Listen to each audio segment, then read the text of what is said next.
Alors, ERIOS, ça signifie espace de recherche et d'intégration des outils numériques en santé. C'est un centre qu'on a mis en place sur le CHU de Montpellier. L'idée est assez ancienne, hein. En fait, elle vient de toutes les discussions qu'on a pu avoir avec Dedalus depuis très longtemps. On a répondu à un appel à projet qui a abouti à un financement assez important en 2022.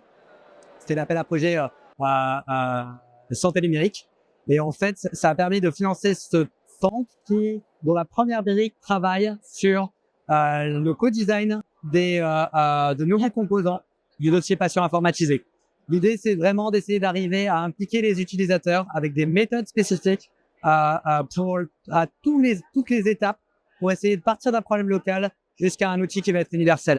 Et en fait, ces méthodes de co-design, ça va jusqu'à organiser la participation des utilisateurs, à organiser l'évaluation des prototypes et les contournements dans l'usage.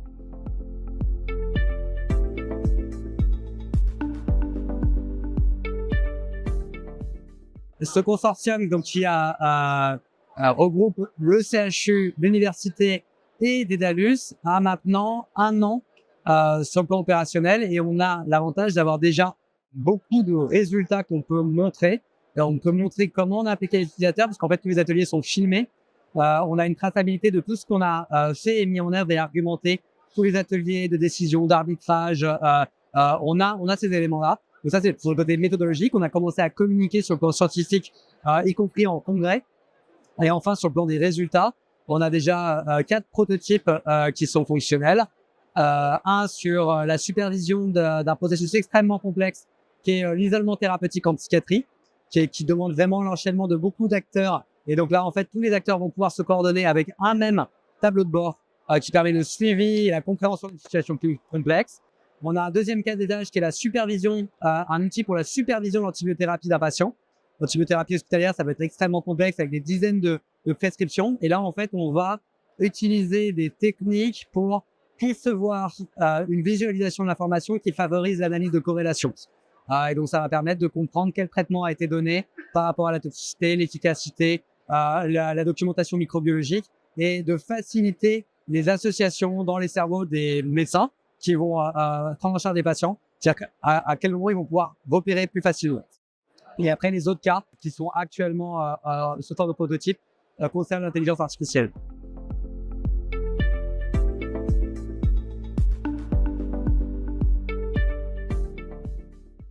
En fait, on est à une période qui est fascinante puisqu'on a en permanence des nouvelles possibilités d'utilisation des LLM. On découvre des cas d'usage à chaque minute et en fait, on est très à distance de ce qu'on connaît habituellement sur un développement avec un marquage CE, une autorisation, un contrôle.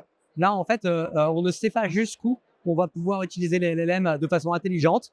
Donc, en fait, on a séparé les problèmes. On a travaillé d'une part sur les interfaces, sur quelles seraient les interfaces qui permettraient de manier des bibliothèques de prompts préparamétrées dans un outil dossier patient. Et à l'opposé, on a créé un système qui nous permet d'expérimenter et de tester différents modèles, différents prompts dans différentes situations en essayant d'analyser les coûts, la consommation, les risques, le comportement des utilisateurs, les conséquences sur les patients. Et donc ça, on a créé un agent conversationnel spécifique pour ça.